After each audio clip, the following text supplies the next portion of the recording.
CNN, an emergency proclamation requiring face masks in stores and restaurants in Stillwater, Oklahoma, was nixed after store and restaurant owners received threats.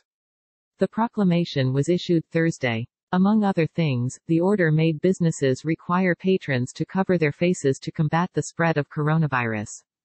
But on Friday, Mayor Will Joyce softened the rule to encourage, not require, face coverings, after several reports emerged of employees being verbally abused and being threatened with physical violence while trying to enforce the order, all in just 3 hours of the rule going into effect. Many of those with objections cite the mistaken belief the requirement is unconstitutional, and under their theory, one cannot be forced to wear a mask. No law or court supports this view, said City Manager Norman McNichol in a statement.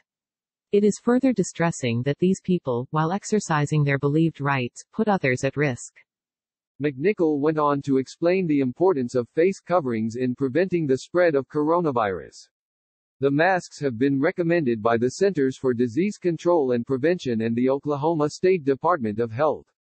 It is unfortunate and distressing that those who refuse and threaten violence are so self-absorbed as to not follow what is a simple show of respect and kindness to others, he said.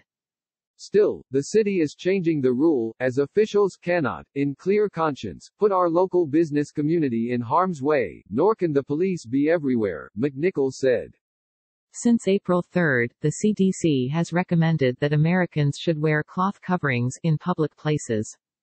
The updated guidance was in light of new evidence that many people were spreading the virus asymptomatically, meaning that even people not exhibiting symptoms were spreading it by coughing, sneezing or even simply talking in close proximity. Close dialogue: the day's biggest stories in 10 minutes or less. Sign up and get access to videos and weekly student quizzes. Sign me up. No thanks. By subscribing you agree to our privacy policy. The idea about the face mask is to prevent the virus from coming out of somebody's mouth and nose, mostly out of their mouth, said Dr. Joseph Binitz, a professor in the infectious disease section at Yale School of Medicine, to CNN in April.